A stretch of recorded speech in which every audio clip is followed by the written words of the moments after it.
Hey there! Tonight, we're stepping into a different kind of story.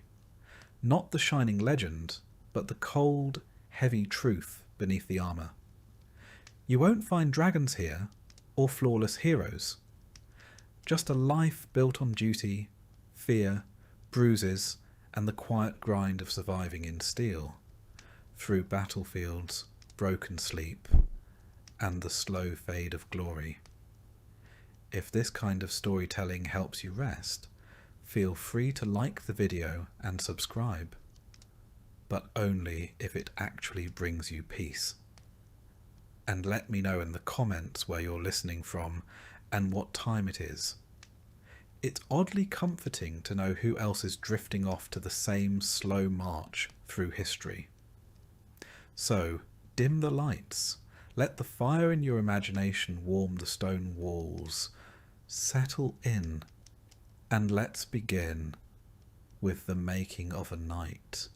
You are 7 years old when the path to knighthood begins, not with a sword, but with a farewell. Your parents, proud and perhaps a touch relieved, send you off to serve in the household of a noble lord. There are no goodbyes written in ink or preserved in keepsakes.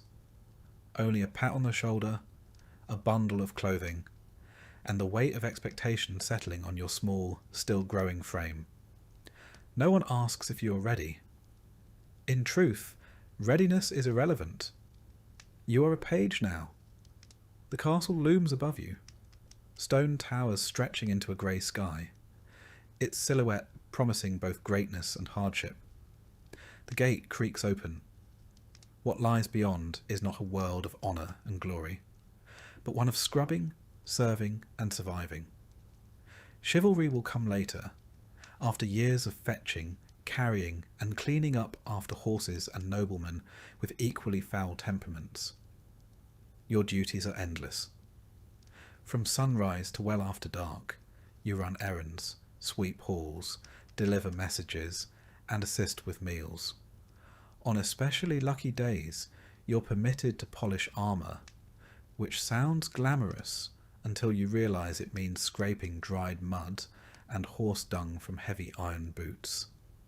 Your hands are blistered, your back aches, and the knights, they barely notice you. You are not yet one of them.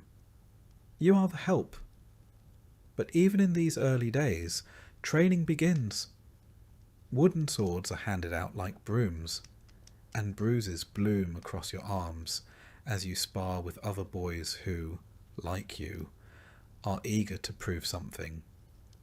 You're taught how to fall from a horse without breaking your neck. You fall often.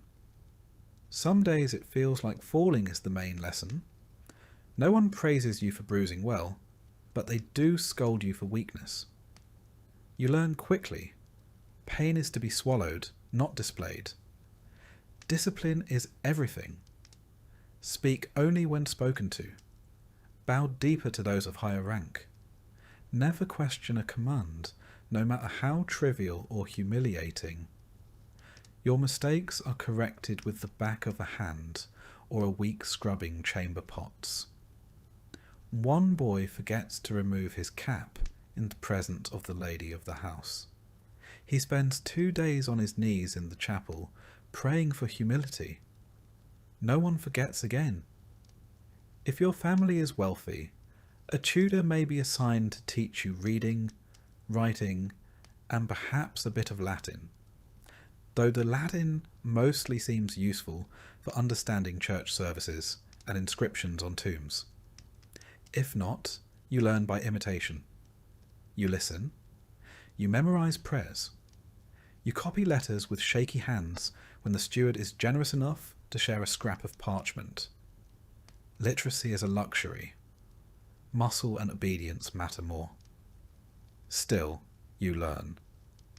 You learn which fork to use, though most prefer fingers. You learn to stand still for hours during court feasts, balancing platters of steaming meat while nobles talk politics and complain about the wine. You learn to stay invisible when tempers flare, and to disappear entirely when drunken knights start boasting about past battles. Every moment is an education in survival. Mornings begin with mass. The castle chapel is cold year-round, and your breath fogs in the air as you kneel on stone floors and try not to fall asleep during the liturgy. Faith is not optional. It is as much a part of your training as swordplay. You are taught to fear hellfire, to respect the church, and to confess regularly. The priests speak of divine purpose, of holy duty. You nod along, trying to stay awake. Mostly you pray not to get sick. There are few remedies and fewer recoveries. Meals are brief affairs, usually consisting of bread, cheese and meat if you're lucky. Vegetables are suspect. Many believe raw greens cause illness, and so you develop a steady diet of salted meat and dry crusts. You eat quickly, knowing your next task waits. On rare feast days, there may be roast pig or honeyed oatcakes. These days are remembered for years, like dreams glimpsed through smoke. In the evenings, the hall grows lively. Minstrels sing ballads, recounting tales of Arthur and Roland and saints who slayed dragons. You sit on the edges, near the fire, trying to catch every word. The songs are meant to inspire, but you are too tired to be moved. You think more of your sore feet than of chivalric deeds. Still, something stirs in you. A hope, perhaps, that someday someone will sing of you.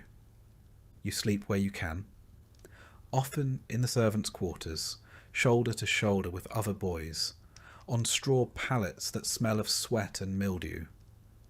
Some nights you are pulled from sleep to help with late arrivals or unexpected guests.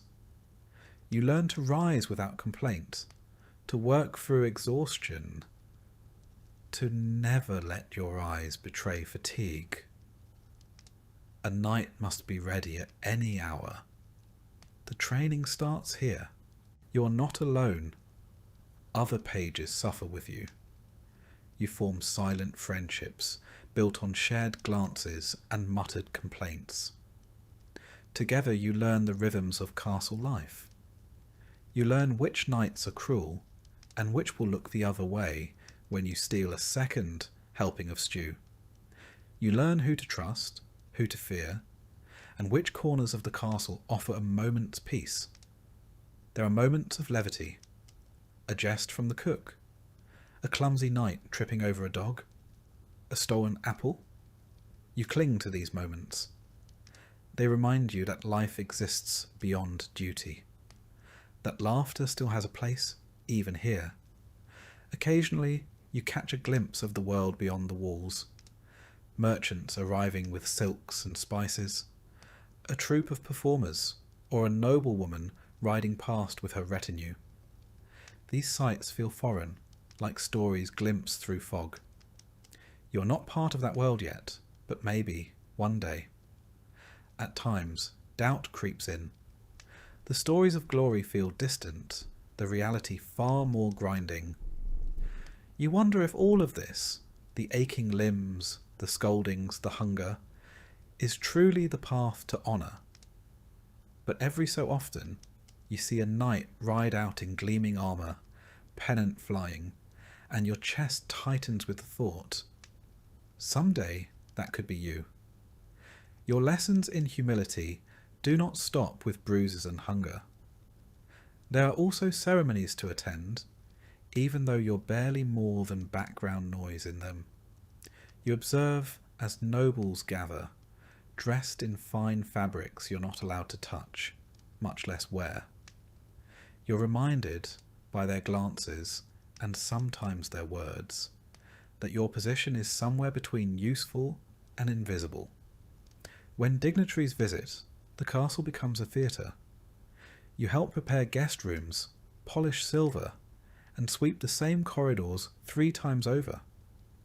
If anything is out of place, the pages are blamed. And if something goes wrong, say, a dog bites a visiting bishop's leg, well, Let's just say it helps to know how to avoid being seen.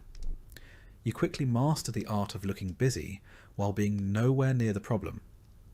On festival days, there is music, dancing, and too much wine, at least for the adults. You're allowed to watch from the corners, soaking in the sounds and sights while pretending not to be watching too intently. Occasionally, someone slips you a sweetmeat or a bit of cake, and for a moment the burdens of your position feel lighter. But these small kindnesses do not erase the reality. Your place is to serve, observe, and remember. Some pages find escape in books, if they can read. The old steward's chamber holds a handful of illuminated manuscripts, heavy, bound in leather, and guarded as fiercely as the Lord's own armoury. On lucky evenings, you're allowed to sit beside a fire and listen as an older scribe reads aloud tales of Roman generals or saints who endured unspeakable trials. These stories feed the mind while your body heals from the day's chores. There are warnings too, spoken in hushed tones or muttered by older servants. They tell you of pages who failed to advance, boys who cracked under pressure or were sent home in disgrace. Sometimes they vanish without explanation. Sometimes you overhear things you were never meant to hear. You quickly learn when to speak, when to nod, and when to keep your head down. The castle is your crucible, and every hour spent within its walls forges you into something harder, leaner, more capable. Not a knight, not yet, but no longer a child. You are a creature in transition, battered, disciplined, and quietly determined. So when you lie awake at night, staring at the wooden beams above your straw-filled mattress, you think not just of what you've endured, but of what lies ahead. The next phase, the next challenge, the next step on the path that will one day, if the gods, your lord, and your body all permit, make you a knight. But for now, you are a page, and that is enough. At the age of 14, the apron strings of pagehood are ceremoniously snipped, though not with any kindness or softness. You are no longer a page, you are now a squire. And while this new title may sound like a promotion, it comes with considerably fewer sweetmeats and far more bruises. You have graduated from polishing floors to polishing armour, from fetching goblets to fetching the man who might be dying in one. Your new role is personal, intimate even. You are assigned to a knight, and you are expected to serve him as faithfully as a shadow. Where he goes, you go. If he rides into battle, you follow. If he falls, you run into the carnage to help him up, risking your own life in the process. You're no longer a child of the castle. You're the squire of a warrior, and your days are shaped by his demands.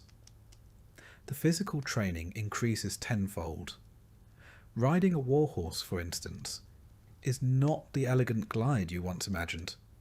These beasts are enormous, bred for power and war, and more temperamental than most noblemen. Mounting them is a small battle in itself. Controlling them, a constant negotiation. Your thighs ache. Your spine jars with every step. Your backside hasn't felt normal since Michaelmas. Sword training intensifies. You now wield live blades, not to kill, but sharp enough to cause concern if your opponent happens to be better rested or less distracted than you. You spar daily, your body covered in bruises that never quite fade before new ones bloom. Every session is an exercise in humility. For every swing you land, you take 3 in return. The knight you serve doesn't expect grace, he expects grit. But perhaps the most tiresome part of your duties is equipment care. Armour, you quickly learn, is not just metal. It is an ecosystem. Sweat, grime, and the occasional slug somehow make their way into the joints of plate mail. You clean it, polish it, inspect every hinge and strap. If the greaves pinch or the helmet visor sticks mid-battle, that's your fault. If your knight dies because you missed a cracked buckle, you'll likely wish you'd died first. Weapons need sharpening daily. Lances must be tested. Shields examined for cracks. Your knight's life and your reputation depends on the absolute precision of your work. No one thanks you when everything goes right, but everyone notices when it doesn't. And then there are tournaments. They were romanticized when you were a page, colourful affairs of trumpets and cheering maidens. Now you see the blunted swords break bones. You are the one saddling the horse, carrying the lances, wiping the blood from your knight's cheek so he can smile for the crowd. If he wins, you collect the prize money. If he loses, you collect his broken ribs and what remains of his dignity. When real war comes, and it does, you march beside your knight into mud, rain, and uncertainty. Campaigns are long, uncomfortable affairs. Food is scarce. Sleep is scarcer. Your armour, if you have any, chafes in places you didn't know existed. You begin to understand the real meaning of exhaustion, when your limbs move only because you know you must. Battle is not glorious. It is a cacophony of screams, metal, and orders lost in the wind. The clash of bodies, the stench of blood and sweat, the sudden silence of a dying man. These become your education. You learn to distinguish between fear that sharpens you and fear that paralyzes. You pray the former shows up more often. You are not there to fight, not yet, but that does not mean you are safe. When your knight is unhorsed, it is your job to reach him, lift him, pull him out of danger. Imagine dragging a man in full armour, each piece weighing more than a holiday roast, across a muddy field while arrows fall like rain. It is not heroic. It is back-breaking. And the reward is usually just the chance to do it again tomorrow. When your knight is injured, you tend to his wounds. If he is captured, you are expected to negotiate or deliver messages to secure his release. Sometimes this means dealing with men who would rather see him rot. You learn diplomacy, not from tutors, but from necessity. Your words must be careful, your posture humble, your tone respectful. Even your silence becomes a tool. There are moments, rare but real, when you feel proud. When you lead your knight's horse into a camp and heads turn to look. When he nods at you after a battle, bloodied but alive. These moments are fleeting, like sunlight through arrow slits. But they matter. They keep you going. Back at the castle, your duties continue.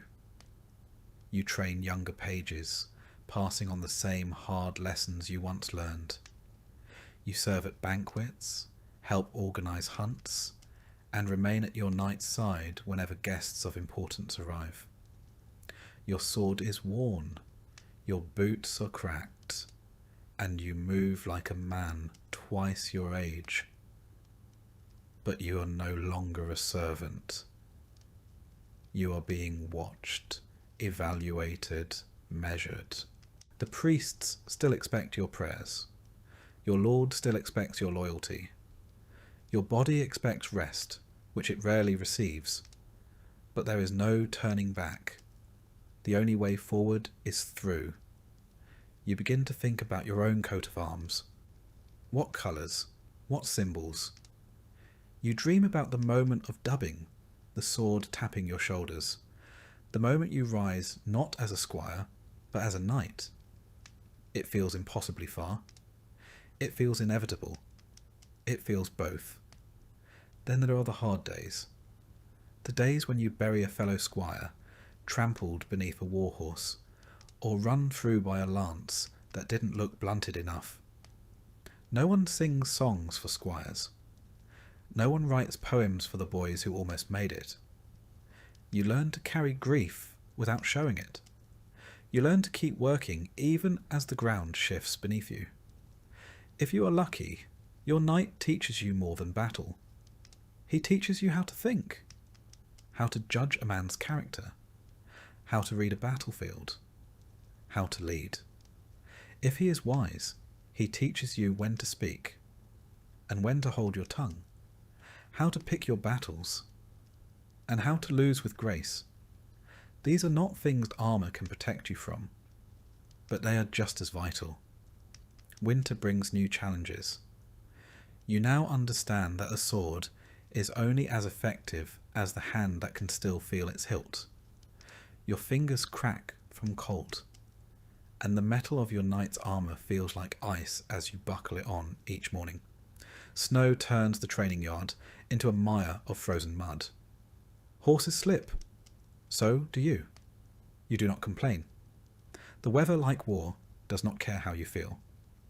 There is talk among the older squires, talk of glory, of rebellion in the east, of a king's summons. You listen, absorb, calculate. You've seen enough to know that glory often looks like a grave. Still, you would ride out tomorrow if called. The waiting is often worse than the war. You write your first letter. It is stiff, clumsy, and formal, addressed to your parents if they are still alive, and telling them little. You're not even sure where to send it, but writing it feels important. Like anchoring yourself.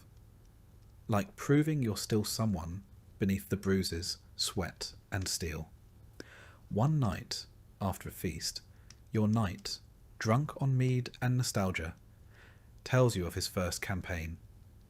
He describes the rain, the hunger, the thrill of surviving the charge. Then he grows quiet. He stares into the fire and names 3 men who did not return. You do not speak. You are meant to listen. And remember, you practice daily, sometimes in secret. You mimic your knight's stance, his footwork, the way he holds his blade just before a strike. You copy everything, hoping that imitation will one day become instinct. You bleed. You limp. You learn. Then one morning, without fanfare, your name is called. You are to ride with your knight, not as an observer, but as his second. There is no sleep the night before. No sleep is needed. When you mount your horse, you are ready. Not perfect, not fearless, but ready. Your story is still being written, but already it is etched into the cold iron of swords, the dust of roads, the calluses on your hands. You are no longer a boy, not quite a man, but closer now. You are a squire, and you are becoming. You are 21 years old, or near enough. Some squires are knighted younger, some older, but the number doesn't matter half so much as the fact that someone in authority has finally decided you're ready. Ready to kneel. Ready to swear. Ready, in theory, to kill and die with a little more official ceremony attached. There's no sudden transformation. You don't wake up with a deeper voice or a firmer jawline. You're still sore from yesterday's training. Still have mud on your boots and a scar across your shoulder that won't quite heal. But this is the moment your entire youth has crawled toward. Your body bruised, your pride battered, your hands hardened by years of polishing, sharpening, carrying, and serving. It has all led here, to the day of your knighthood. It begins with solitude. You are given a chamber, small and cold, in which to pray, reflect, and fast through the night. There's nothing glamorous about it. Just stone walls, a single candle, and a chapel-supplied blanket that somehow manages to be both thin and scratchy. You kneel on the floor, bones aching, stomach growling, and try not to think about the warmth of the kitchens or the scent of roasting pork wafting from below.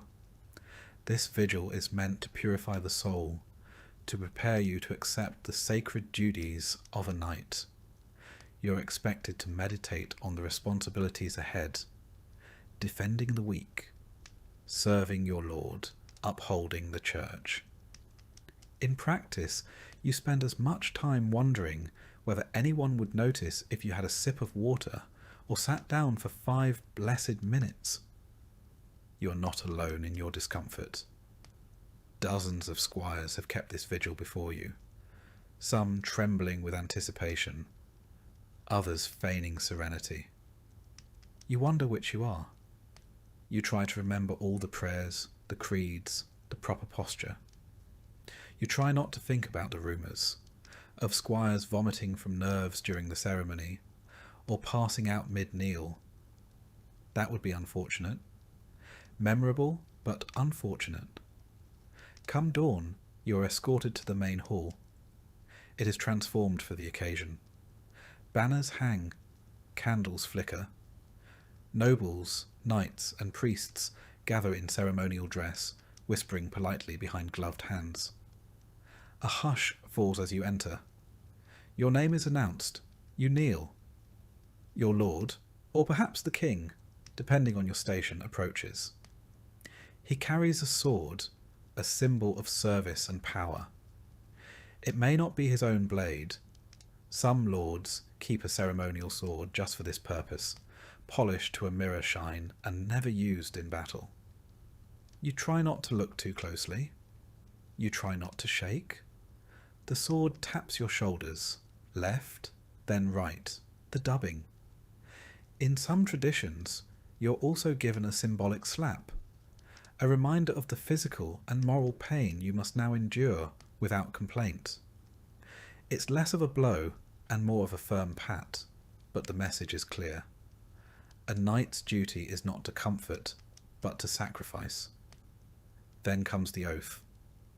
You speak solemnly, pledging loyalty to your liege, to God, and to the ideals of chivalry. You promise to defend the weak, to protect women, to speak truth, and to fight with honour. You repeat the words with as much gravity as you can muster, though you silently wonder how many knights still live by them. With the oath complete, you rise, not as a boy, not as a servant, but as a knight. The change is subtle, internal, and yet profound. People who barely glanced at you yesterday now nod in solemn approval. Your peers clap your shoulder. Your lord offers a tight-lipped smile, which by noble standards might as well be a standing ovation. There may be a feast afterward, depending on the wealth of your lord or the mood of the court. If so, you sit a little higher at the table, drink from a finer cup, and receive congratulations from nobles you once served wine to. Some squires are knighted on battlefields, their ceremony improvised amidst carnage. Others receive the full pageantry. Either way, the weight of the title settles on your shoulders, heavy as chainmail. Knighthood, as it turns out, is not a destination but a doorway. The world does not slow down for you to enjoy your new status. Your duties expand immediately. You are now expected to lead men, not follow them. To make decisions, not simply obey. To ride at the front, not the rear. The same sword that dubbed you a knight is now yours to wield, and no one will double-check your choices anymore. If you err, it will be public, and it will be costly. You're also now accountable in new ways. A knight's word is binding. Your signature carries weight. Your absence at court is noted. Your presence in church is assumed. If you drink too deeply or speak too freely, it reflects not only on you, but on your household, your banner, and your liege. A slip of the tongue can sour alliances. A drunken scuffle can undo months of diplomacy. In short, your margin for error shrinks dramatically the moment your shoulder is tapped with a sword. Your responsibilities extend beyond battle. If your lord grants you land, you are expected to manage it wisely. That means collecting taxes, settling disputes among peasants, maintaining roads, and ensuring the harvest is strong. Knights are often imagined as warriors alone, but in truth they are administrators, enforcers, and landlords. Your sword may rest in its scabbard for months at a time, but your seal is pressed into wax almost daily. You also now have your own squire. The irony is not lost on you. He is young, uncertain, eager to please. You teach him to polish your armour just so, to saddle your horse without bruising its haunches, to pour wine without spilling. You correct him gently, at first, then more firmly. He reminds you of yourself. It is humbling and slightly amusing to see how far you've come, and how far you still have to go. There is also the matter of your coat of arms. If you haven't had one before, it must now be chosen. Colours, symbols, family mottos, they all matter. They identify you on the field of battle and in court. They speak before you do. A red lion, rampant on a field of gold, says something very different than a black cross on a white bend. Choose wisely, or pay a herald to help. Your new armour is fitted to your frame, assuming your lord is generous or your family still has coin to spare. Full plate is expensive, and every piece must be custom made. Greaves for your legs, gauntlets for your hands, a cuirass for your chest. You stand still as the blacksmiths measure and clink, their fingers leaving soot on your skin. The weight is impressive. Walking in it feels like learning to move all over again, but you feel safe inside it too, as if metal might guard not only your body, but your name. You take your first formal ride through the village, not as a servant trailing behind a retinue, but at its head. Children run to the roadside. Old men bow stiffly. A woman tosses you a flower. You try not to look too pleased. The peasants don't cheer exactly, but they do stare, and in the medieval world, attention is a kind of applause. That night, in the solitude of your chamber, you remove each piece of armour slowly, methodically. You place your sword with care. You stare at your reflection in the polished plate and try to see what others saw today. A knight, a protector, a leader. You do not quite believe it yet, but you will. Not everything changes overnight. You still train each day. You still wake early and pray. You still limp after a long ride and wince when a blade catches your elbow. But your name is called with more weight now. You are consulted, not commanded. The younger squires eye you with something like awe or fear, possibly both. War will come again. You know this. And when it does, your position in the vanguard will be expected. No more standing behind a shield wall. No more waiting for orders. You will lead the charge, raise your voice above the din, and be the first to cross the field. If fortune favours you, you may return with honour.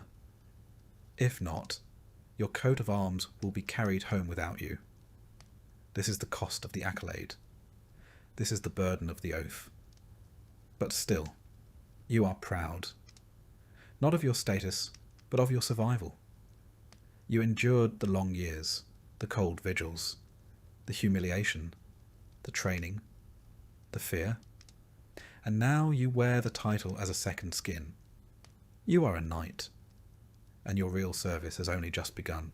You do not become a knight and immediately feel powerful. You become a knight, and then you are handed 60 pounds of steel and told to get on a horse. The first real lesson of knighthood is not how to fight, but how to walk, breathe, and not fall over in your own armour. At first, it's chainmail, a hauberk of interlocking rings that drapes over your shoulders like an iron tunic. It's not as heavy as it looks, but it clings to you, drags at your limbs, and catches every drop of sweat your body produces. Beneath it, you wear a padded gambeson, quilted linen stuffed with wool or rags, which smells awful after a single skirmish, and worse after a week. But it keeps the mail from grinding against your skin like a cheese grater. As warfare evolves, so does your kit. Plate armour begins to replace mail. At first, just a breastplate and greaves, then pauldrons for your shoulders, vambraces for your forearms, sabatons to encase your feet, articulated joints, riveted segments, each addition designed to protect without pinching, though they almost always manage to do both. Eventually, you are sheathed in metal from crown to toe, and it's less like wearing clothes and more like being folded into a walking bell.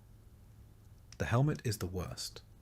It muffles your hearing, narrows your vision, and steams up with your own breath. In battle, it protects your skull. Outside of battle, it functions mostly to give you a throbbing headache. Some helms have visors you can lift, which helps with breathing and spitting, though it also makes your face an easier target. Trade-offs are everywhere in armour.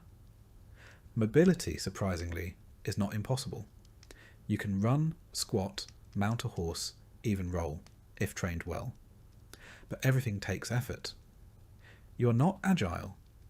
You are deliberate, and you quickly learn to conserve movement, like a man counting his last coins. After all, if your opponent wears nothing heavier than boiled leather, he'll be darting around while you resemble a mobile sculpture of St. George. Then there's the maintenance. Every piece must be cleaned, oiled, inspected. A single rusted rivet can jam a joint. A dented chest plate can buckle under a second blow. Your squire becomes a blacksmith's apprentice overnight, scrubbing and hammering late into the evening. If he forgets a strap or fails to fasten your cuisses correctly, you notice, painfully and immediately. And let's not forget the weapons. Your sword is your constant companion, but not your only one. It is not the slim rapier of modern imagination, but a broad, weighty blade meant for hacking, not fencing. Its edge is kept sharp, but not razor thin, better to survive impact. You carry it at your side, but draw it only when necessary. The sword is both symbol and tool, and in your hand it becomes an extension of will. Then there's the lance. A knight without a lance is like a fish without gills, useless in open battle. The lance is not delicate. It is a sharpened pole, roughly 10 feet long, meant to be couched under your arm and driven like a battering ram into whoever's unlucky enough to be across the field. On horseback, it turns your momentum into deadly force, but it is also unwieldy, easy to miss with, and once broken, mostly good for poking campfires.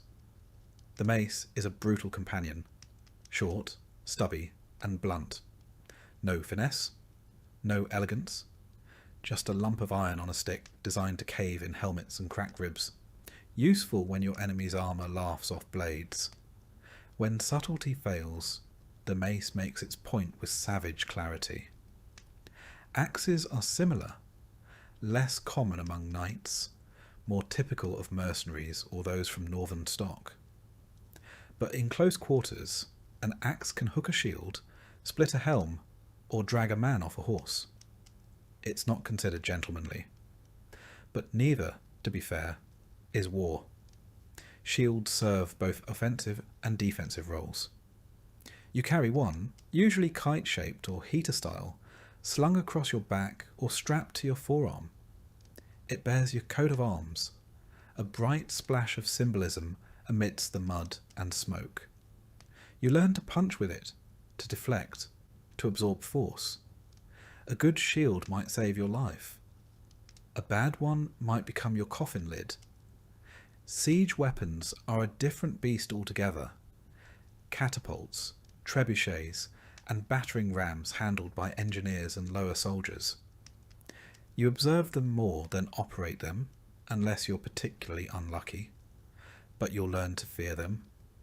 No armour can save you from a boulder. When battle comes, your kit is both saviour and prison. On the charge, you ride with couched lance, shield raised, visor down. Your world becomes a tunnel of noise and blur. Impact is sudden and absolute. You hit or are hit. You fall or you do not. And if you do fall, it is up to someone else, perhaps your squire, to drag you clear before the trampling begins. After the charge, if you are still upright, comes the melee. Sword drawn, you engage man to man. It is not graceful. It is a mess of grunts, blood, and clanging steel. You swing, you block, you pray. You aim not for heroics, but for joints. Armpits, behind the knees, visor slits, the weak points. Every knight has them. And if you don't find theirs, they'll find yours. In the aftermath, assuming you survive, you learn the lesser-known role of a knight, repairman. You remove your armour piece by piece, every dent and scratch telling its own small story. If a rivet snapped or a strap tore, it's noted, recorded and mended. Your sword is cleaned, inspected, re-oiled. Every weapon dulled must be sharpened. You don't sleep until your gear is ready again, because next time it could mean your life. You begin to appreciate the subtle differences between good steel and bad. You learn the smiths by name, the balance of a sword, the weight of a shield, the line where a helmet should rest against your brow. All become second nature. You grow fussy about details that once seemed trivial. The type of leather used in your gauntlets, the weight distribution of a new axe, the way a visor latches shut. Some knights personalise their equipment with flair, engraved pommels, crests, etched into breastplates, gilt inlays. You may do the same, if coin and vanity permit. But beneath the ornament lies the same brutal reality. Armour is not costume, it is coffin prevention. There are downsides, of course. Armour is expensive. Your share of spoils from war or tournaments often vanishes into repairs and replacements. And then there's the matter of heat. Summer in a full suit of plate is like walking inside a forge, especially in the midday sun. You sweat buckets, faint if you're not careful, and attract flies with all the grace of a walking roast. Despite it all, you come to trust your gear like a second skin. You've tested it under arrow fire. You've felt the jolt of a mace strike echo through your ribs and known the armour did its job. It protects, yes, but it also transforms. You walk taller in it. People part when they see you coming. Children point. Commoners bow. And yet, you know this. The steel does not make you invincible. It merely postpones the inevitable. You can fight well, prepare thoroughly, wear the finest forged suit in Christendom, and still fall to a lucky spear thrust or a well-placed arrow. A knight's tools buy time, not certainty. When you remove your gear at night, you do so slowly, reverently. Each strap undone, each piece lifted away, leaves you smaller, lighter, vulnerable. Beneath it all, you're still just flesh, bruised, stiff, and aching. And it's in those quiet moments, with your sword across your lap and your armour cooling on the stand, that you truly understand what it means to be a knight. You're not made of steel. You just wear it well, And so each day begins with the familiar ritual: lifting, strapping, adjusting, checking. Your squire tightens the buckles and hands you your gauntlets, his eyes scanning for wear, for weakness. You nod silently and step once more into the shell of your profession, because no matter how tired you are, or how many scars line your ribs, you are still needed. Still bound to ride out, to raise your shield, to stand between danger and those who cannot. This is the life you've built, plate by plate, blade by blade. This is the weight you chose to carry, and you carry it well. You were told there was a code, a shining, noble creed to live by. Chivalry, they called it. The very word sparkled with promise, like polished armour in morning light. It was meant to define what it was to be a knight: bravery, courtesy, honour, protection of the weak, reverence for the church. A lofty ideal, written in elegant script and praised from pulpit and poet alike. And then you rode into your first battle, watched a man in full heraldic splendour trample a retreating soldier, and realised the code is more of a suggestion. Chivalry, in theory, is a code of conduct, a moral compass for those who carry swords. Rooted in Christian values and feudal loyalty, it began as a way to temper violence with virtue. The church, ever anxious about the havoc wrought by idle knights, took pains to transform you from a hired blade into a holy defender. You were not simply to fight, but to fight rightly. In practice, however, chivalry is like a tapestry, grand at a distance, but fraying up close. The official tenets vary depending on which chronicler or cleric you ask, but some themes remain constant. Protect the innocent, defend the church, serve your lord loyally, show mercy to foes who yield, be honest, avoid unjust wars, and honour women, particularly those of noble birth. A fine list, admirable even, and also inconvenient. Because in the thick of battle, no one stops to recite their virtues. You swing, you survive. You follow orders, even if they involve torching a village suspected of disloyalty. You take prisoners, yes, but mostly because they're worth ransom. Mercy has a market value. As for honesty, it's encouraged, unless deception serves your lord better. A knight may be honourable in the abstract, but becomes remarkably flexible when land or legacy is at stake. Many a lie has been wrapped in noble language and delivered from horseback with great conviction. Protecting the weak sounds lovely in songs, but in the field the weak are often collateral. If your lord requires a peasant uprising crushed, you ride. If a convoy of commoners stands between you and the enemy's grain supply, you don't go around, you go through. The poor admire knights from afar, because they're rarely better off when one rides by. Then there is the matter of women. The songs speak of courtly love, of gallant men pining in poetic torment for unreachable noble ladies. In truth, your relationship with women is defined more by property law than poetry. Marriage is political. Romance, when it exists, is fleeting. And the protection you offer depends heavily on class. A noble woman might be revered. A washerwoman, less so.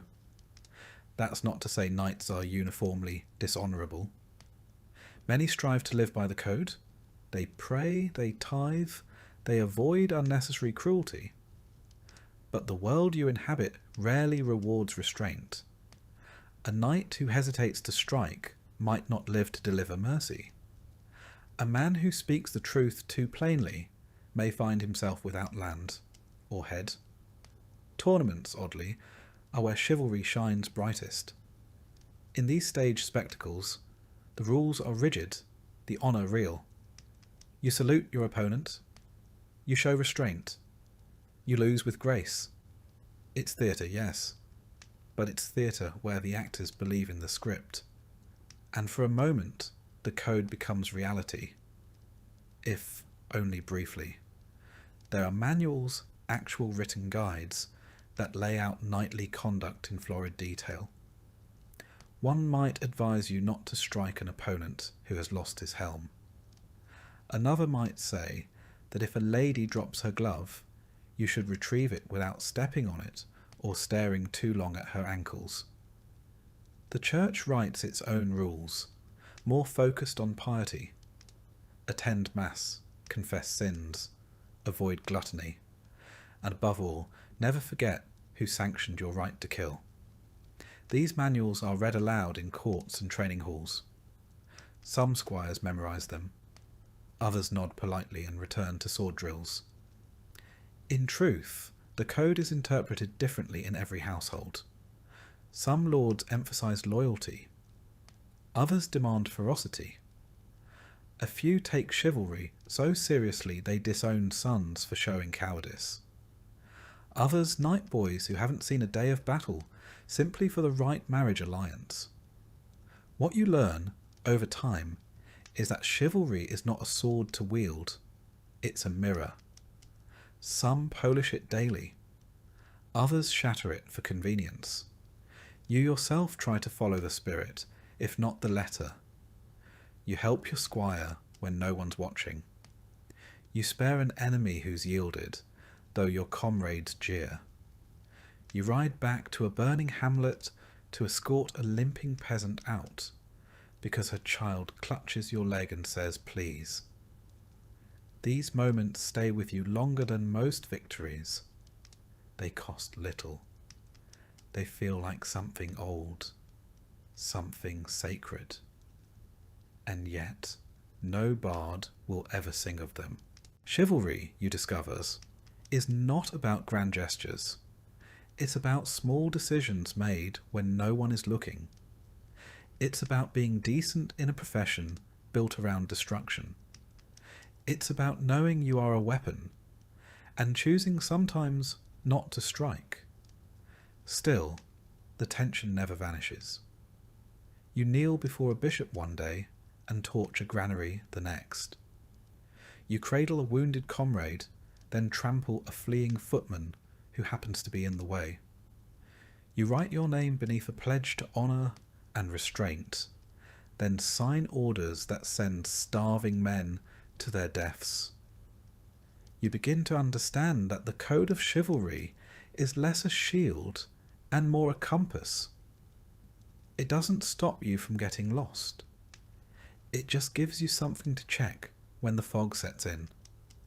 Some days, that's enough. In the quieter hours, you reflect on the contradictions. The songs you once memorised speak of knights who slayed beasts and rescued virgins.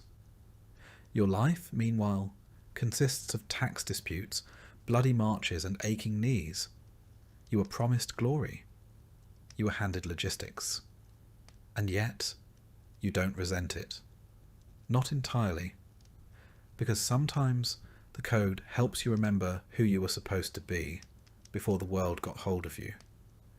You meet knights who abuse the code, who weaponize it. They quote scripture while pillaging.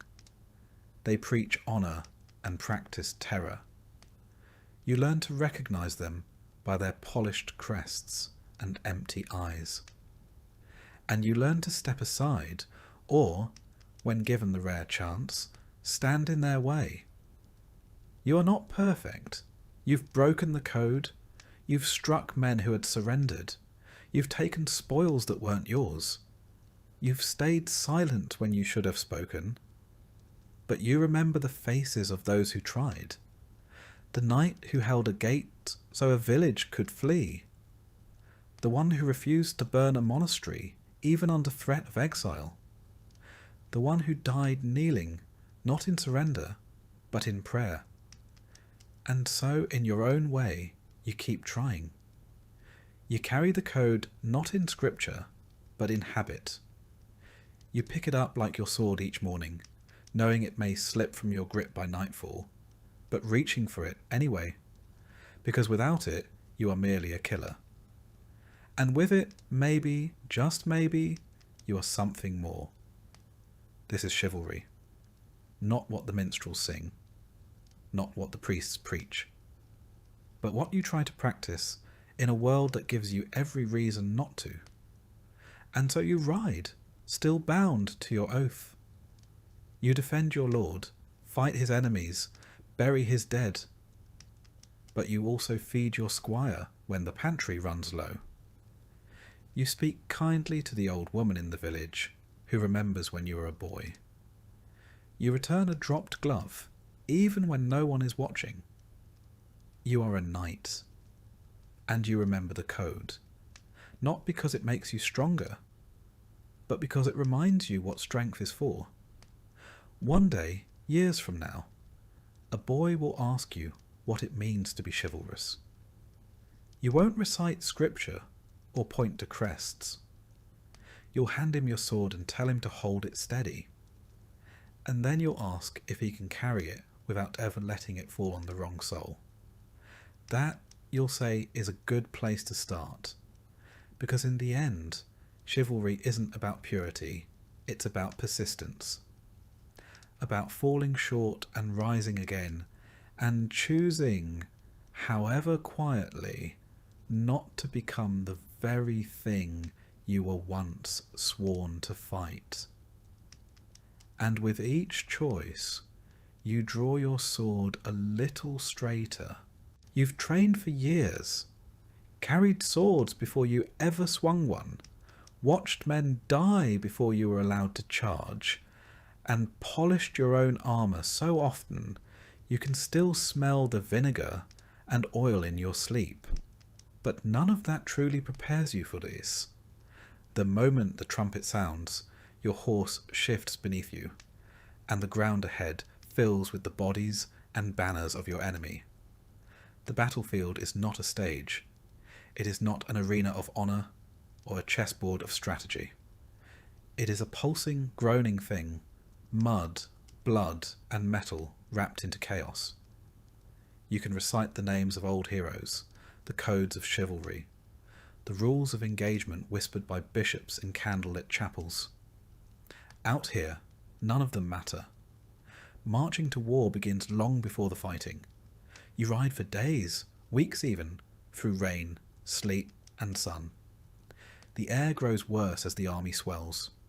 Body heat, dung, and rotting rations blending into something foul enough to turn even the sturdiest stomach. Feet blister. Tempers snap.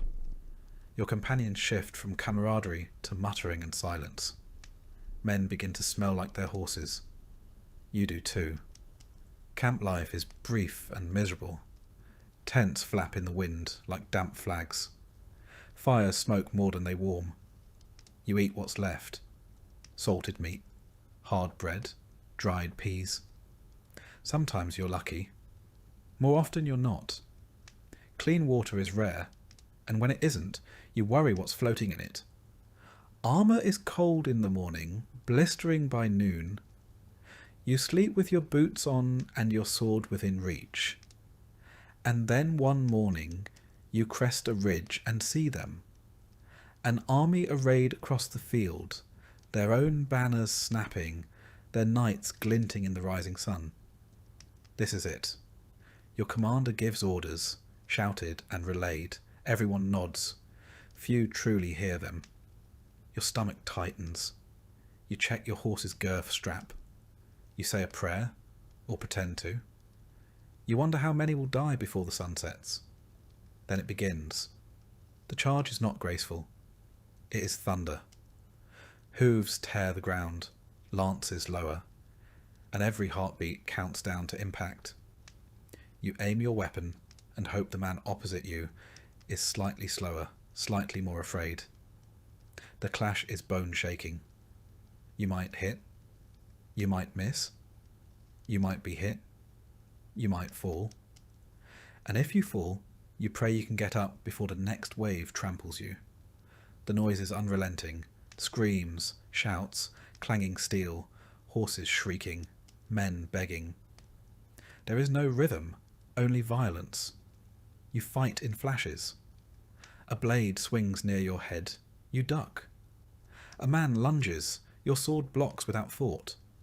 An axe strikes your shield. You feel the shock in your teeth. You do not think in terms of heroism.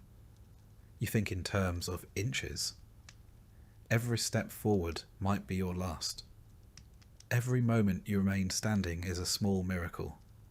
And all the while mud clings to your boots, blood slicks your grip, and the air tastes of iron and ash. There are no clean victories. Even if you survive, you've likely killed someone face to face. Looked into their eyes, seen their fear, felt their last breath on your face. No one teaches you how to live with that. Sometimes you lose your footing. A blow knocks you down, your visor jars loose, and suddenly the world above you is a blur of hooves and blades. You flail, crawl, push yourself to standing. If your armour catches in the mud, you're a turtle on its back.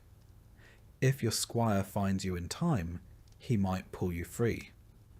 If not, well, there are worse ways to die than being forgotten. You catch glimpses of others, knights unhorsed, peasants impaled, banners falling. You recognise faces, friends, comrades. They're gone in an instant, replaced by another swinging sword. There's no time to mourn, only time to breathe, and swing again. Sometimes the melee collapses into confusion. Orders become meaningless. Lines dissolve. You find yourself beside men you don't recognise, enemies mistaken for allies and vice versa. In those moments, the battlefield becomes its truest form. Not a clash of nations or ideologies, but a storm of survival. If you live, it ends not with trumpets, but with exhaustion. Your arms ache, your ears ring. Your horse, if still alive, is foaming and trembling. You stagger back to camp, strip your armour with shaking hands, and stare at your bloodied gloves. You hope it's not your own. You're not sure. Later, you walk the field. Crows already gather. Men groan where they lie, too wounded to move. You try to help, but there are too many. Some you leave with water, some with a whispered prayer, some you finish, because it is kinder. Your boots soak through with blood. You stop noticing the smell. Looters are already at work, stripping the dead of rings, purses, boots, sometimes even teeth. It's dishonourable, yes, but also practical. War is expensive, and a fallen knight's sword might pay for someone's winter grain. You turn your gaze elsewhere. You do not stop them. You find your comrades, those who made it. Sit with them beside a dying fire, each of you silent. Some clean wounds. Others just stare. No one boasts. No one drinks. You all know better. The ones who laugh after battle tend to cry when the fever sets in. There is no celebration. There is only tallying. How many were lost? How many banners captured? How many horses must be replaced? How many squires did not return? In the weeks that follow, the story is cleaned up. Minstrels compose ballads of noble charges and glorious stands. The Lord gives a speech. Priests declare it a righteous victory. You are paraded through the streets on your return. Flowers are thrown. Children cheer. You wave, smile, nod. But you remember the smell of the field, the look in the eyes of the man you skewered, the cries of your friend as he bled out beside a broken shield. You do not forget, this is the brutal battlefield. Not the battlefield of legend with shining armour and valiant duels, but the real one, muddy, terrifying, loud, confusing.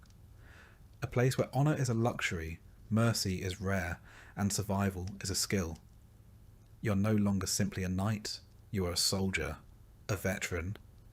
And though you ride on, polish your armour, train your squire, part of you will always be there, on that nameless field under that grey sky, sword slick with blood and breath fogging your visor. That part of you never truly leaves. You try not to talk about it, what really happened.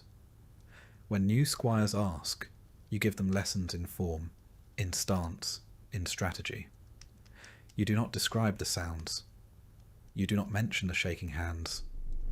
Not because you're ashamed, but because words cannot make sense of it, and because part of you is afraid they'd still want it. But you prepare them all the same. You train them to keep their shield up even when they're tired, to watch their footing, to check the straps on their greaves twice, not once. These small details save lives. You know, you've seen the cost when they're forgotten. Over time, your own scars fade, on the surface at least. Beneath, they remain. Not as wounds, but as memory. You remember the weight of the fallen knight you dragged from a trampled ditch.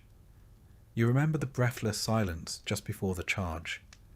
You remember the way the field looked afterward.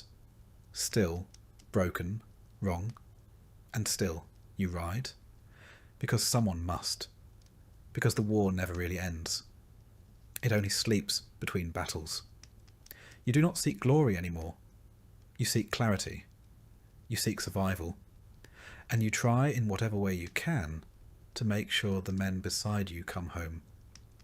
This is what it means to fight, not for banners, not for poems, but for the man at your left and the one at your right, for the squire who still believes in songs, for the prayer you whisper even when you don't believe.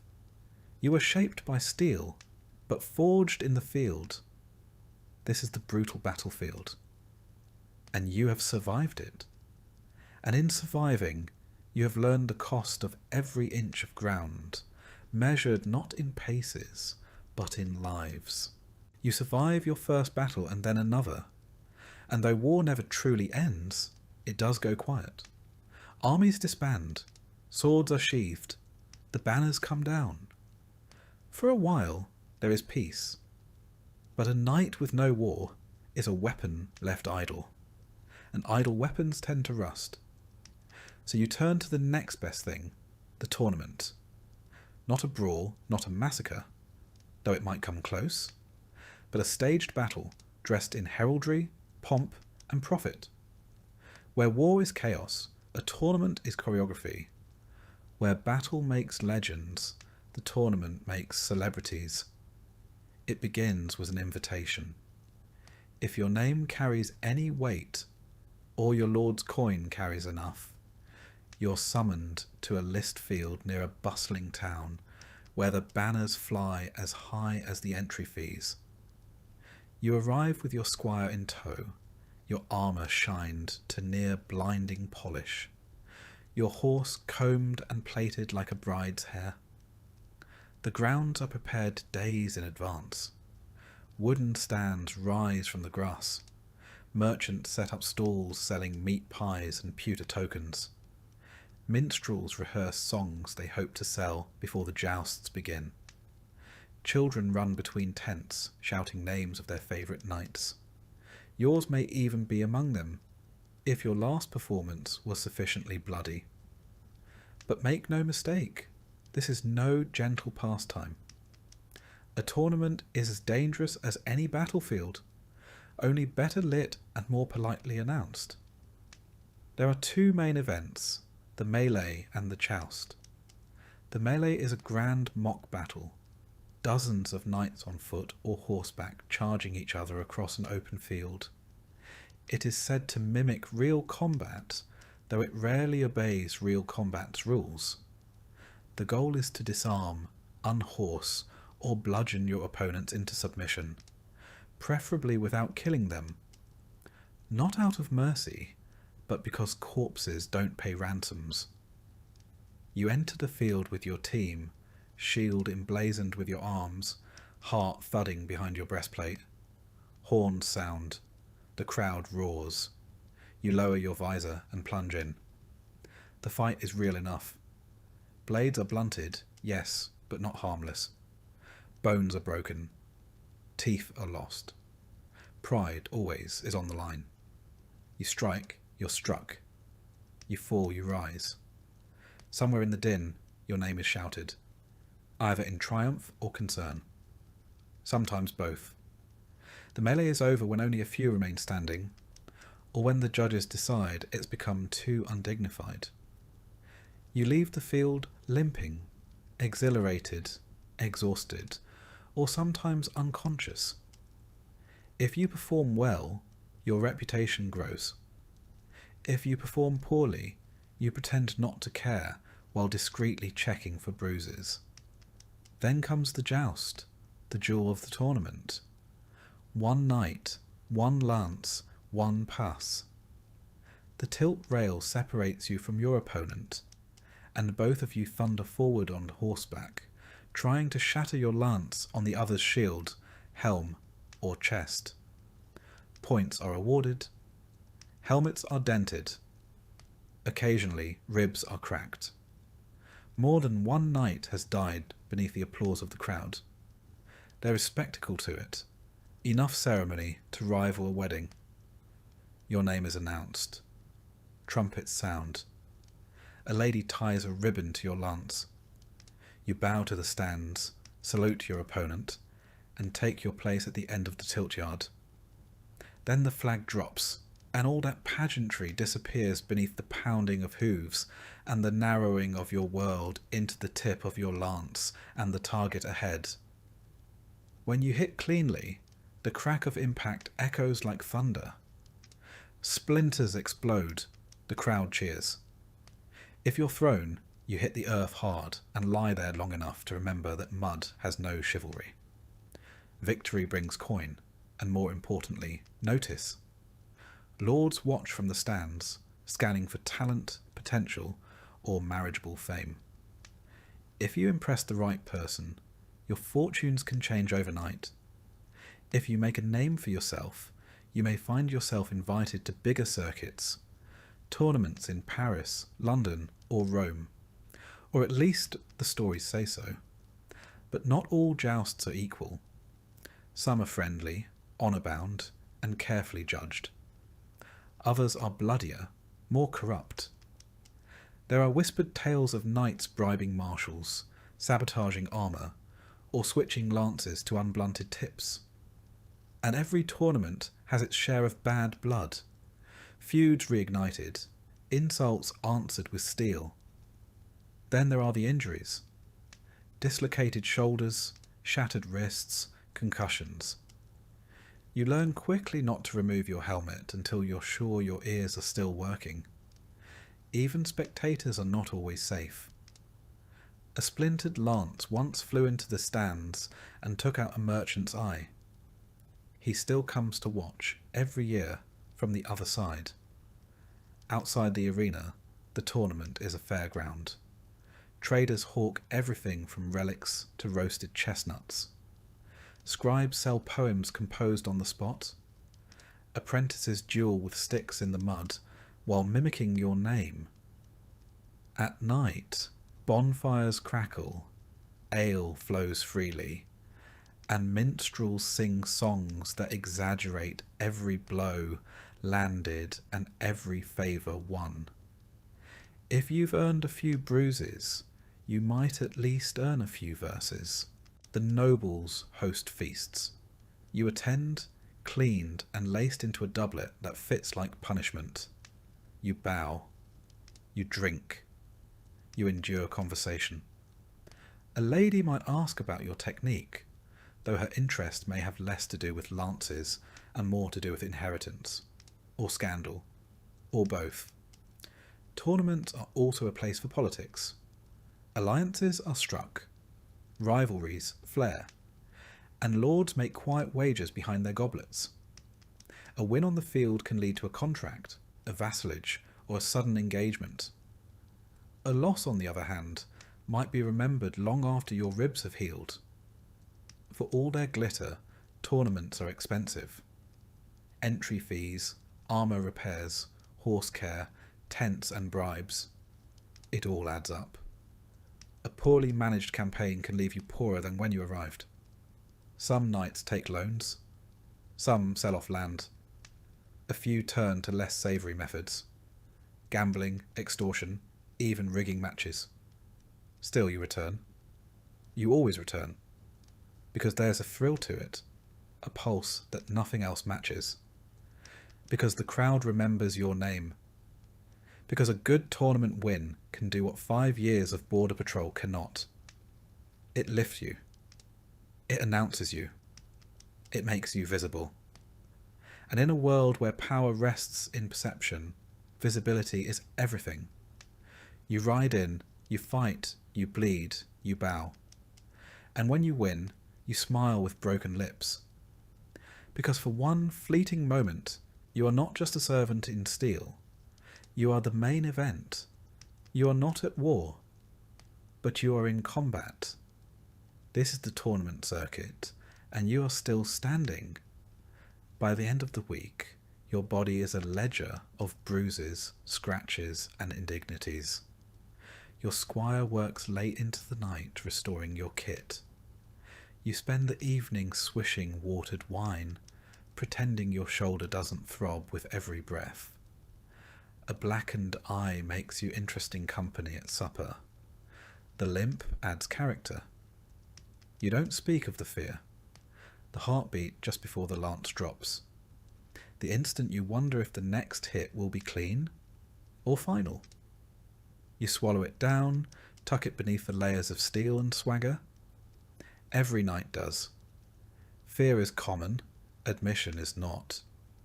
If the tournament was good to you, you leave with coin, a new favour tied to your saddle, and invitations for the next event. If not, you leave with empty hands and full regrets, already calculating how many tournaments it will take to rebuild what you spent chasing glory. The road away is quieter, less triumphant. A few companions ride with you. One coughs blood, another cradles a wrapped hand that may never hold a lance again. The squires chatter, still enchanted by the show. They do not yet understand the price of applause. And so, bruised but intact, you return to your estate or your garrison, where the real duties await. But for a week, you are more than a soldier. You are spectacle. You are legend. You'll do it again. Because while war may forge your reputation, tournaments let you write it in gold. And sometimes that is enough. Because in the eyes of the crowd, you are not just a knight. You are a name, a banner, a force in motion. And for a brief, shining moment, everyone saw you shine. The trumpets fade. The tournaments end. The battlefield falls silent. And you return not to rest, but to something more complex, responsibility. Because you are not only a knight, you are also a lord's vassal, a landholder, an enforcer of law and order. And whether your fiefdom is sprawling or small, it demands as much from you as any joust or skirmish ever did. Your estate, such as it is a patchwork of thatched roofs, grazing fields, and stubborn people. It was granted to you, often in reward for service, and with it came a host of obligations. Not to the land, but to those who work it. They do not know you as a warhorse rider or a lance wielder. They know you as the man who demands grain in October, sends bailiffs to settle quarrels, and sometimes rides through the village just to remind everyone who owns what. Your mornings begin not with sword drills, but with ledgers. Your steward rattles off figures. Bushels harvested, taxes collected, debts outstanding. You nod like you understand, though half the time you don't. There's always a shortfall. A pig vanished, a crop failed. Someone died with coin still owed. The solution invariably involves more paperwork and fewer pigs. Then come the petitioners. Peasants queue at your hall to air grievances. He stole my goose. Her cow trampled my barley. Their son struck mine with a stick. You sit beneath a banner bearing your arms, listening with the weariness of a man who's faced arrows and would prefer them to this. Justice must be swift, or at least loud. You nod. You fine. You send men to inspect fences. The villagers shuffle out, mostly satisfied. You hope? Disputes between peasants are one thing. Disputes between your men-at-arms are worse. When two armed retainers argue over boundaries or livestock, swords rattle. You must step in, not as a fellow knight, but as their master. Firm, even-handed, a man of authority. It's a delicate thing, projecting strength without escalating tempers. You manage, mostly. You also collect taxes, grain, wool, coin, or goods in kind. These are tallied, stored, and forwarded up the chain to your liege lord. Some of it you keep to pay your men and maintain your household. Some vanishes into the hands of clerks, never to be seen again. You suspect a fraction feeds the bishop's cellar or funds your lord's latest embroidery habit. But questioning the chain of feudal economy is like questioning gravity. You nod, sign, and send the ox cart on its way. Inspections follow. You tour your own fields, riding slowly between rows of barley and flax. You speak to the reeve, the village-appointed overseer, who informs you of labour shortages and brewing discontent. You pretend not to hear the mutters from the hedgerows, about rents, about levies, about your fine new scabbard that probably cost more than a plough. You smile, offer a nod, and ride on. Respect is maintained less by affection than by distance. Your hall must be stocked and guarded, your garrison drilled, your walls maintained, and your steward reminded that the grain cellar smells odd again. You oversee the blacksmith, the cooper, the baker. You approve repairs to the millstone, arrange timber for winter, and, once a month, host a feast for local tenants to keep up the illusion that everyone is cheerful and loyalty is mutual. You arbitrate marriages, approve apprenticeship contracts, and on occasion deliver punishment. Thieves may lose fingers. Poachers might pay in coin or days of labour. There are gallows, but you rarely use them.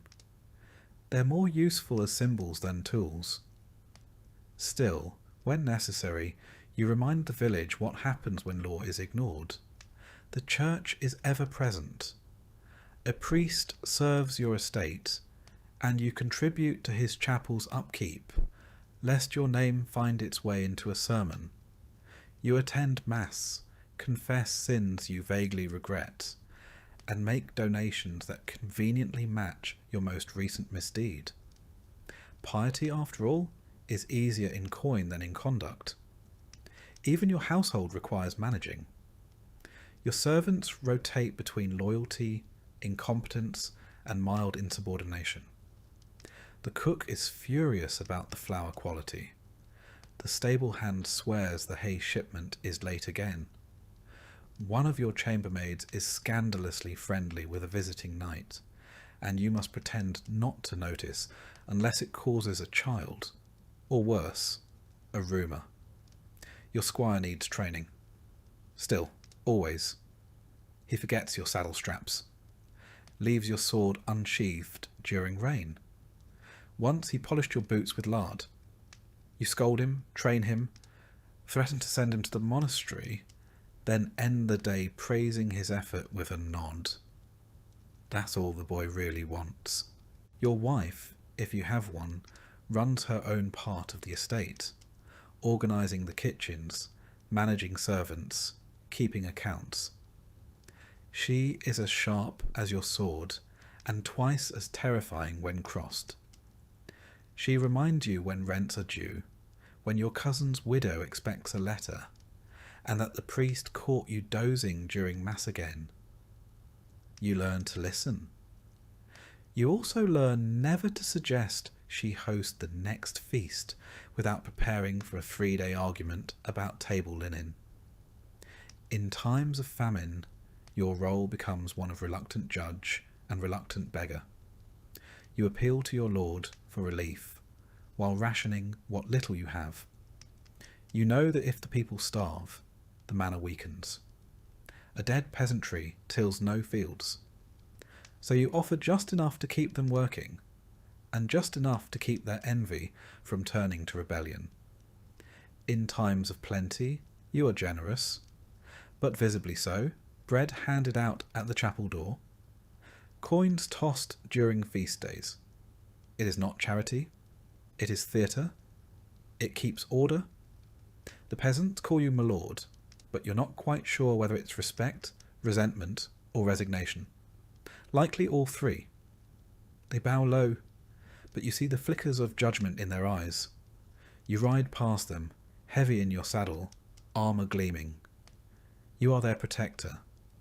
You are their tax. You are their judge, and sometimes their executioner. Occasionally, you host visiting knights or minor nobles. These visits are equal parts hospitality and hostage negotiation. You must appear wealthy but not wasteful, powerful but not threatening. A wrong word about the king's taxes could brand you disloyal. A poorly cooked pigeon could insult your guest's cousin, who happens to be an earl. You walk a knife's edge of politeness, pageantry, and performance. But it isn't all caution and governance. There are quiet moments. You ride alone at dawn through dew-wet fields, nodding to shepherds who've been up longer than you.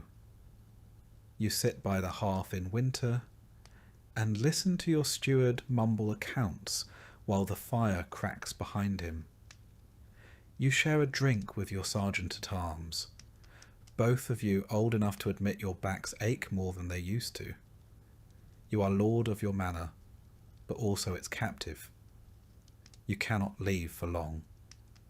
Bandits might strike, the grain might rot, your cousin might try to press a claim. Even a trip to court feels like abandoning a child to nurse itself. And when you return, something is always broken. A gate, a contract, a fence, a nose. Still there is pride in it, not in the power, but in the structure. You keep this place standing. You feed 100 mouths. You settle disputes before they boil into feuds. You remember names. You attend baptisms, funerals, and harvest dances. You kneel beside the dying and sign contracts for the newly wed. You are woven into the land's rhythm, into its heartbeat. This is the other life of a knight. Not glory, not gore, but governance. And though it will never be sung by minstrels or carved into stone, you know the truth. A knight's blade defends his name, but his estate keeps it alive. Because in the end, when the sword is sheathed and the war drums fade, it is not your victories that remain. It is your land, your people, and the fragile peace you hold together, one decision at a time. When the halls fall quiet, the ledgers are closed, and your sword is back on its rack, you are left with something less discussed and poorly romanticized, your private life. You'd think, after tournaments, campaigns, and estate matters, that you'd collapse each night into dreamless slumber. You'd be wrong. Rest is elusive. Comfort is intermittent. The truth is, sleep is a luxury in a knight's world, and one that must often be negotiated. Your bed is not the down-filled paradise of later centuries. It's a wooden frame, stuffed with straw or wool, covered in linen that smells faintly of dust and fatigue. You share it perhaps with a spouse, or alone, or occasionally with your armour spread out to dry beside you, ticking softly as the heat leaves the metal. You do not sleep through the night. That isn't how things work. You sleep in shifts, broken by prayers, patrols, and old wounds that ache more as the hearth burns low. Some nights you're summoned to settle a dispute in the barracks. Other times you simply lie awake, replaying a tilt that went badly or wondering whether the steward lied about the granary again. But it's not all gloom. There is laughter too, and warmth that does not come from fire. Your hall is more than a court of judgment. It's your hearth, your theatre, your lounge. Minstrels sing by the fire. A bard may be passing through and recite tales of distant wars or love-struck princes. You know the endings already. You enjoy them anyway. Familiarity is its own comfort. Games are played, dice, chess, backgammon. You cheat occasionally when no one's looking. Or you lose grandly, blaming the firelight or the drink or the suspicious angle of the table. Your companions groan, laugh, and pour more wine. The feasts, when they come, are rowdy affairs. Not grand like a royal banquet, but full of noise and roast meat, of ale spilled on floor rushes and laughter that echoes up the rafters. You sit at the high table, but not far from the hearth. You drink with your men, toast your squire, throw the occasional bone to the hounds beneath the bench. A juggler might perform, or a fool, his jokes barely veiled insults about local clergy or visiting nobles. You laugh louder than necessary, if only to show the guests that yes, you can take a joke. It's a fragile peace, maintained by roast pork and stale bread. Sometimes the evenings are more subdued. A servant plays the lute. Your wife embroiders, humming a half-remembered hymn. You nod off in the chair by the fire, only to wake when the logs collapse in a burst of sparks. For a moment, everything is still. Your household sleeps early. The servants rise before the sun, so they vanish quickly. Your squire lingers, hoping for praise or advice, or just not wanting to go back to the straw mat beside the armoury. You send him off gently. He's earned his rest, even if you haven't. You might wander the manor at night. Old habits from years on campaign, checking locks, peering into shadows, listening for anything amiss. You don't expect to find anything, but sometimes you just need to move, to feel the floor under your boots and remind yourself you're still here, and the fire is still lit, and the walls are still yours. When storms roll in, sleep becomes nearly impossible. Wind howls through the shuttered windows. Rafters groan. You recall nights in the field when the only shelter was a cloak and the back of a horse. You remind yourself this is better. You almost believe it. Private life also means private thoughts, and these are harder to manage than fields or squires. You wonder if the land is truly yours, or just held until a richer man wants it. You think about the faces of the men you've killed. Some you remember, some you don't. You think about your father, and whether he felt this same pull between duty and doubt. On better nights, you write, or try to. You scratch letters onto parchment, recording expenses, or drafting stiff, formal notes to other landholders. Occasionally, you attempt poetry. It's terrible, but your steward pretends otherwise, and your wife hides the worst of it before guests can find it. When guests do arrive, your private life vanishes. Everything becomes performance. The hall is cleaned. The good wine is brought out. You laugh at the same joke twice, and endure stories about hawks that flew higher and horses that ran faster than any in your stable. You nod. You flatter. You endure. But when they leave, when the doors are shut and the boots have stopped echoing, you allow yourself the rarest indulgence of all, silence. You sit beside the fire, cup cooling in your hand, and let the hush stretch. No battles to plan, no taxes to collect, just the sound of wood crackling and your own breath in the dark. Your body is a map of scars. You know which shoulder clicks in the cold, which ribs ache when it rains.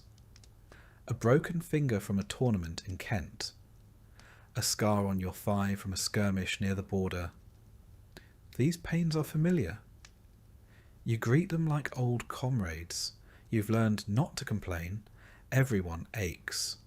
The squire asks once if you ever sleep well. You smile. Tell him yes sometimes, when the fire burns low and the dogs don't snore. It's a lie, of course, but it's the kind you tell kindly. And there are dreams, vivid, strange, persistent. Sometimes you're back in battle, reaching for a sword that isn't there. Sometimes you're walking the halls of your childhood home, except the walls are crumbling and no one speaks your name. Once you dreamt of flying, above fields, rivers, and the manor itself. You woke up smiling for once. Not every moment is grand. Most are not. There is mud tracked into the hall, a loose floorboard that catches your boot, a spilled bucket, a burnt loaf, a cough in the night that makes you sit upright and listen until it passes. These are the details of living. These are what fill your time between swords and steel. On feast days, the private bleeds into the public. There is dancing of a sort.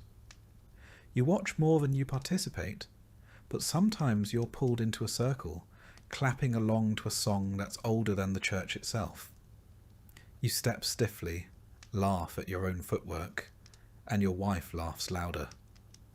The servants smile, if only for a moment. You give gifts, bread, cheese, sometimes coin. Children chase each other through the yard, while the elders sit in the sun and pretend their knees don't ache. For an afternoon, no one is taxed, judged, or summoned. You watch, not as a lord, not even as a knight, but as a man. Just a man, quietly grateful. Your dog rests its head on your boot. You scratch behind its ears and let your shoulders sink. You're tired, but not in the way battle tires you.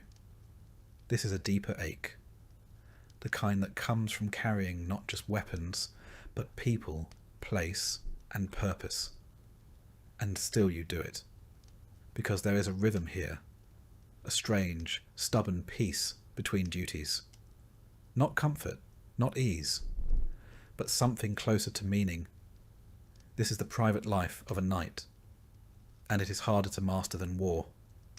Because though the chronicles record your battles and your banners, it is these quieter hours, half-forgotten songs, unfinished letters, the hush of a sleeping hall, that truly tell the story of who you were.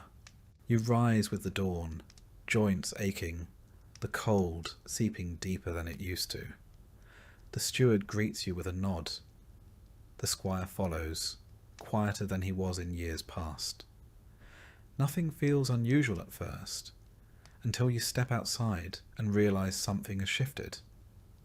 It's not in the air or the weather, but in the rhythm of the world itself. Fewer hooves on the road, fewer hands raised in salute. The banners are still there, but they hang lower than they once did. Your role, once essential, now feels ceremonial. You still ride out, still wear the armour, still train the lads who come up through the ranks with fire in their eyes. But even they look past you now, to the engineers sketching strange machines, or the captains drilling rows of men with pikes and gunpowder. The future no longer rides a warhorse. The first time you see the musket fired in anger, it feels like a mistake. There's no nobility in it. No dance, no duel. Just a bang, A puff of smoke, and a man down. You watch it from a hill, flanked by your men, and say nothing. Later, you clean your sword anyway. Habit, perhaps, or defiance? The lord who summoned you once for every border skirmish now sends word only in winter. Requests for grain tallies, for tax rolls, for reports on tenant movement. The battles still happen, but they are led by men with maps, not mail. Your presence is a formality. Your counsel, polite tradition. At court, the great knights gather less frequently. The old names, the ones you memorized as a squire, fade from conversation. Those who remain arrive slower, their crests more faded.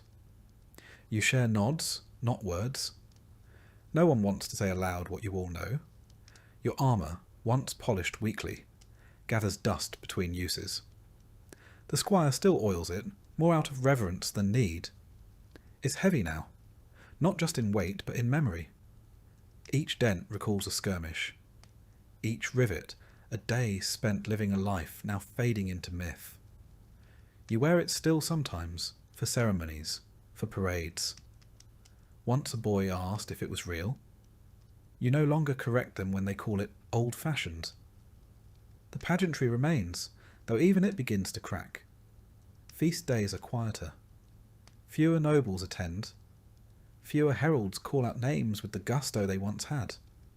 The songs still praise the days of knights, but always in past tense. You listen, nod, raise a cup. You smile when they glance at you during verses that begin with, "In days of yore." In private, you walk the grounds of your estate and watch your tenants at work. They till with newer tools now. Some have coins stamped with the king's face. Others carry paper, permits, receipts, even letters, as literacy seeps into the soil. The blacksmith's son wants to be a clerk. The miller's daughter talks of schooling. These are good things, you tell yourself. But they come with a whisper. You are no longer what boys wish to become. You still train them, still swing the sword. But it is harder now. Your shoulder stiffens in the cold. Your breath shortens on uphill rides. The blade feels longer, though it is not. You grunt more when rising. And the squire, now grown, looks at you the way you once looked at your own master, half with respect, half with readiness. Even the battles you are called to feel different. You no longer ride in the vanguard. You're asked to observe, to advise. Your role is one of wisdom, not action. And while you appreciate the respect, a part of you still aches to charge, to feel the ground quake beneath your mount. You understand now, of course. The age of the knight is ending, not with a roar, but with a series of sighs. Gunpowder does not care for bloodlines. Formations do not care for honour. The knightly charge, once feared and revered, is now a target for cannon and musket shot. You've seen it. You've counted the bodies. You try not to resent it. After all, every age must end. The Romans once thought their roads would last forever. The old emperors believed their names would outlive stone. And now? Even the stones are reused for barns and chapels. Time grinds all legacies down into something more useful. Still, there is grief. Quiet, persistent. You feel it when your sword no longer draws admiration but curiosity. When your banner is recognized not for its victories, but for how long it's flown. When your warhorse dies, and the stable boy asks if you'll replace it with a mule. More practical, he says. You tell yourself that you are lucky. You lived. You saw the best and worst of your order. You earned your land, your name, your seat at the high table. You made it home. Not everyone did. Sometimes you take the long road past the old battlefield. It's farmland now. Quiet. There's a grove where the archers once stood. A ridge where the cavalry assembled. You dismount and walk it, boots sinking in soft earth. There's a marker stone, weathered and crooked. No one remembers the names carved there. You do. At night, the dreams come more frequently. Not always nightmares, though some are, but vivid flashes of moments you'd thought long buried. A lance shattering. A comrade's laugh. The exact shade of sky above a foreign field. You wake cold, and wonder why memory feels sharper than your blade. You write more now. Not orders or reports, but reflections. You try to capture what it was like. The weight of armour before dawn, the tension before a tilt, the smell of the field after rain. You want to record what it felt like to be a knight, not in legend, but in truth. You're not sure who it's for. Maybe the boy who will find it in a chest one day. Maybe no one. Visitors still come. They ask questions. Was it glorious? Was it honourable? You answer carefully, sometimes. On good days. But it was also cold and loud and lonely. You tell them that knighthood was service. Service to a lord, to a land, to an ideal. And sometimes, when the wind was right, it felt like something greater. You walk with a cane now. The squire, full grown, walks beside you and tries not to look worried. He calls you sir, still. You allow it. It costs nothing. And it reminds you that even if the age is ending, you are still its echo. You pass your sword to him one evening. Not in ceremony, just in quiet. He takes it with both hands, eyes wide. He doesn't say thank you. He doesn't have to. And so you fade, not in shame, but in rhythm. The halls grow quieter. The hearth burns lower. Your duties lessen. The land continues. The people work. And in the stillness between seasons, you feel something like peace. Let the bards sing of dragons and jewels. Let the painters render shining charges and golden spurs. You remember the cold mornings, the crooked smiles, the cracked ribs and cracked jokes, the smell of wet horse and the taste of cheap ale. That too was knighthood, and it was enough. You don't know what the world will become, only that it will become. Castles will crumble, cannons will roar. The old ways will be folded into new books, new rules, new uniforms. But perhaps in some chapel or court, a tapestry will still hang, and a child will point to the figure in the corner, the one in battered mail, and ask, "Who is that?" And maybe, just maybe, someone will remember. Not the battles, not the banners, but the man. That will be enough.